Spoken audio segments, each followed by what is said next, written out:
Welcome to the Blue Atlas Trade Show Marketing Podcast. Hey everybody, welcome back to the Trade Show Marketing Podcast. And today we're going to be talking about creating compelling trade show promotional materials from your flyers, your giveaways, and more. I'm going to take you through three key things that I think will help you get into the right place with your flyers and your giveaways. And then we're going to finish up with three action items that you can start doing right now to improve your trade show ROI. So let's get started. First, let's talk about designing effective promotional materials. Your promotional materials, a lot of times I see are an afterthought. People go, oh yeah, you just grab some flyers off the shelf and take them with them, and don't really think about what those flyers say, the messaging on them, and really the audience that's going to be at the trade show. You can't create just one flyer that works for every single thing in your company. And if you've got, let's say, a product data sheet's a product data sheet. That's all there is to it. But if it's going to be a little bit more marketing based, you just have to say a general brochure, you can create something very general. But if you've gone after a certain thing, let's say if you've listened to some of our past podcasts and you have a unique offer for your trade show, or you have something very specific to this audience, your promotional materials should really apply to that as well. Here's a couple of key points to keep in mind when you're thinking about your promotional materials. And we're mainly talking about your flyers and things like that, but you do want to think about your giveaways here as well. One, for your flyers and brochures, make sure they're very clear, concise, and they have appeal to your audience. Make sure they look good. Unfortunately, it's easy to say, hey, market intern, throw me a flyer together. I got to get this printed and taken out the door. I have seen where people just throw it together in Word, print it on their printer at the office, and go with it. That may work in some cases. In fact, you may consider your audience, they may actually like that kind of authentic, kind of homegrown kind of feel for it. Most cases, that's not the case because it does reflect those flyers, kind of reflect your brand. And that might be what you're going for. I don't think most people that we work with and most trade show exhibitors, really want to have a very polished professional feel, even if you're a small company. You can have a personalized company without having, flyers and things like that make you seem very small time. And like I said, if that's okay, if that's really what applies and is applicable for your audience. But ultimately, I think you want to have really good graphic appeal, a nice printed job done, but make sure that it's clear and it's concise, has a lot of clarity. On your giveaways, same thing, making sure they're effective. Make sure that it's branded. You want to utilize creativity, and we'll talk a little bit more about some creativity in just a second, but you want to utilize some creativity in the most promotional products that you're giving away that are still on brand, on message, but they also have a purpose. I've seen a lot of promotional giveaways. I've picked them up from trade shows. You go, this is cool, but what am I going to do with it? I'm not really sure why I even grabbed it. I'm not sure what it's for. I'm not sure what to do with it. Or maybe you know what it's for, but you're like, I'm just not going to use that. It's really cool and interesting. So you do want some creative ideas used, but make sure that there's a utility purpose. The main purpose for a giveaway is for somebody to take that and use it and see your logo from time to time. Maybe it's a pen, maybe it's a pad folio, maybe it's a unique calculator. I mean, there's all kinds of promotional items out there. It's a massive industry, so there's all kinds of options, but make sure it has a utility focus. Next, let's go on to point 2. Let's talk about digital and physical integration. So as you get everything out for your trade show, there are a lot of people that want to touch things and a lot of people that want to go straight digital. I really am in both camps. I love digital. I think it makes a lot of sense. There are a lot of people say, I'm not going to carry a bag around, so I can carry promo products around and flyers and things like that. When they're interested, give them a QR code, scan it, boom. Now they're doing something on your website, hopefully filling out a form. You have a lead. They don't have to carry anything with you. But especially in B2B industries and trade shows, there's a lot of people, engineers and things like that like to still touch things. They want to grab it. They want to make notes on it. So as we're talking about the digital and physical integration, I recommend you offer both options. When you're talking about QR codes and digital links, so you want to go the digital route. Bridge the physical materials with your online resources. Think about how somebody's going to use that offline piece, say a printed flyer, to then what they're going to do on your website. Is there a unique URL on that because you want to give them a very specific additional information? Let's say it's a not necessarily a product data sheet, but maybe it's just an overview flyer for a product. And you do want to offer the product data sheet on a digital resource, say a microsite or a specific area on your website. Think about that as you build your physical piece, what your QR code or your unique digital link is going to link to. Make sure they work together. And that takes us to the second point here of consistency across your digital and physical branding. You don't want a printed flyer to look completely different from your website if that's what you're going to send them to. In fact, I never really recommend a printed flyer looking different from your main website, period. Because at some point before somebody really takes that next step with you, they're going to look at your website.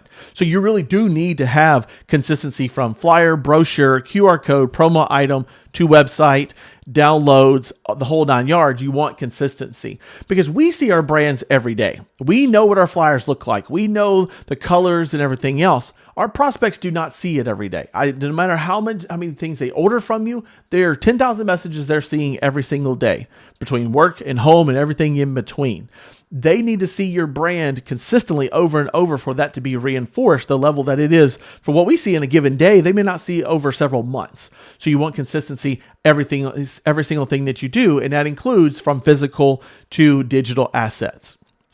Third point on your creating compelling trade show promotional materials, your distribution strategy. So now you have a flyer and a brochure. Now you have your promo products. How are you going to give them out? And just throwing them on the table is not really a strategy. That is I hope everybody takes my stuff. They're going to grab it. It's going to go home. It's going to be thrown away to the kids. So what is your distribution strategy? Have a purpose behind it. So you think about it strategically. Where are you going to put these things? One example is let's say flyers. A lot of our clients will actually have a flyer holder that sits a little bit deeper into the booth. So somebody can't just kind of drive by, grab a flyer. They run by, grab a flyer, and they're gone. We want people to walk in a little bit. If they do want information, if they're curious to say, I need one of your pieces of information, they kind of have to step into the booth. Now, you may want to position it so it's not too complicated, not in the back of your booth where nobody can get to it, including your booth staff. But just think about how your strategic placement of it. That includes strategic placement of your giveaways. Are you going to give them readily available? Are you going to have a unique way that you're giving them out? One instance, and for some of the trade shows, you might even have the little spinny wheel, and you sit there and spin it and go, "Hey, you get a pin," because that's what it clipped on, or you get the Padfolio. That's part of your strategy. Think through what you're going to do to distribute all these materials, including your promo items and your flyers.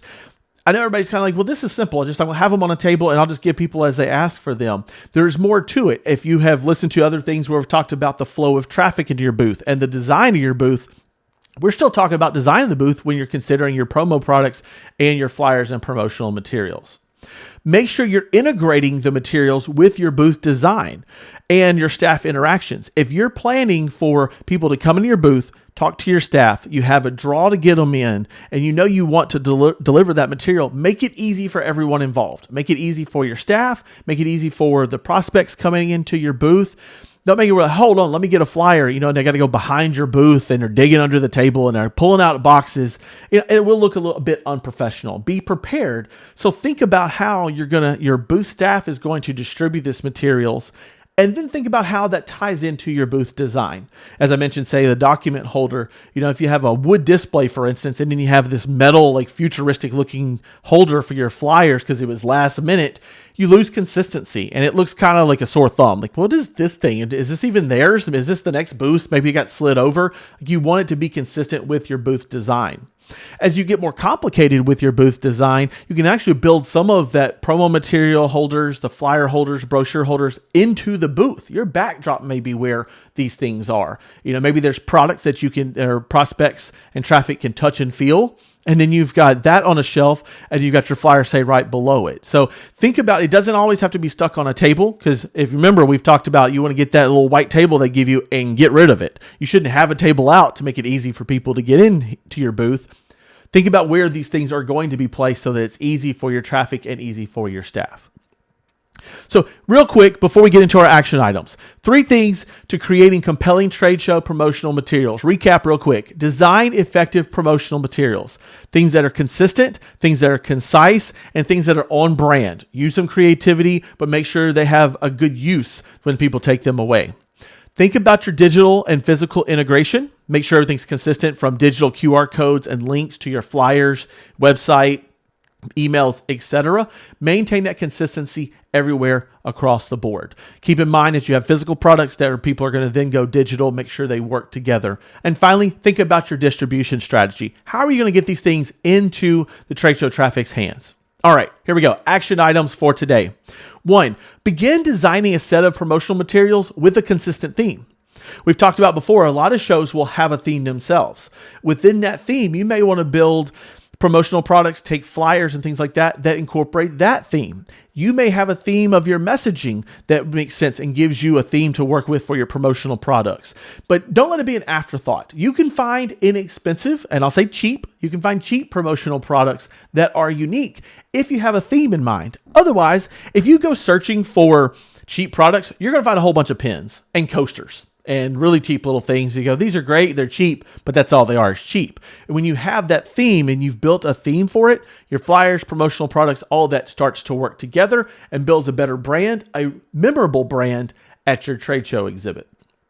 Next, plan your distribution strategy for your materials. So come up with your theme, then plan a distribution strategy for how you're going to get these things out. Think through it. If you're actually putting your booth together, say in your warehouse before you go and you're running dry runs with your staff, think about the flyers and the promotional products. Already have them available, or at least a few that can act with your dry runs, and have those things available so that you have a planned distribution strategy.